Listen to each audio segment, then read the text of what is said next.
রাসূলের হাদিস যে অহংকার হলো আমার চাদর, এই চাদর নিয়ে তোমরা কি করো না, টানাটানি করো না। অহংকার কি বলে? আল্লাহর চাদর, আর আল্লাহর চাদর নিয়ে টানাটানি করাটা আল্লাহ পছন্দ করেন না। এই কারণে আমরা কি করবো না, অহংকার করবো না। অহংকার মানেই হলো পতনের মূল, হিংসা মানেই হলো পতনের মূল। আমরা এই বিষয়টা খেয়াল রাখবো। কোন সময় আমরা কি করবো না, অহংকার করবো না, হিংসা করবো না।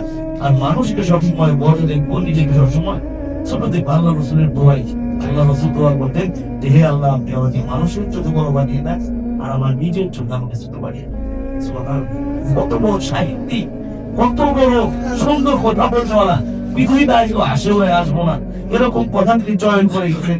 মানুষের চোখে আমাকে বড় বানিয়ে দেন, নিজের চোখে আমাকে ছোট বানিয়ে দেন। আমার নিজের চোখে আমাকে ছোট বানিয়ে দেন, মানুষের চোখে বড় বানিয়ে দেন। মানুষ যদি বড় বলে আমাকে, কিন্তু আমি নিজেকে যেন নিজে বড় কোনো সময় না পাবে। শিক্ষা দিয়ে গেছেন মানুষের চোখে আপনি বড় বানিয়ে দেন, আমার চোখে মানে আমার চোখে আপনি আমাকে ছোট বানিয়ে দেন, আর মানুষের চোখে আমাকে বড় বানিয়ে দেন।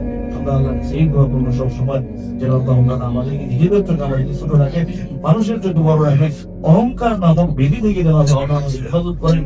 আর আমরা যেন আমাদের প্রত্যেকের যে আমরা প্রত্যেকেই দায়িত্বশীল, প্রত্যেকেই নিজেদের ব্যাপারে, নিজেদের পরিবার চরিত্রের ব্যাপারে দায়িত্বশীল, এবং আমরা আমাদের যে দায়িত্বগুলো পালন করবো। আল্লাহ তাআলা আমাদের সহ আপনাদের সকলকে যে কথাগুলো বললাম সেই কথাগুলোর উপর আমল করে আগামী পথ যেন আমরা সুন্দরভাবে চলতে পারি। আল্লাহ তাআলা আমাদের সহ আপনাদের সকলকে আমল করে তাওফীক দান করে সকলে আমিন। আল্লাহ তাআলা আমাদের আপনাদের সকলকে হিদায়াতের পথে পরিচালনা সকলে আমিন।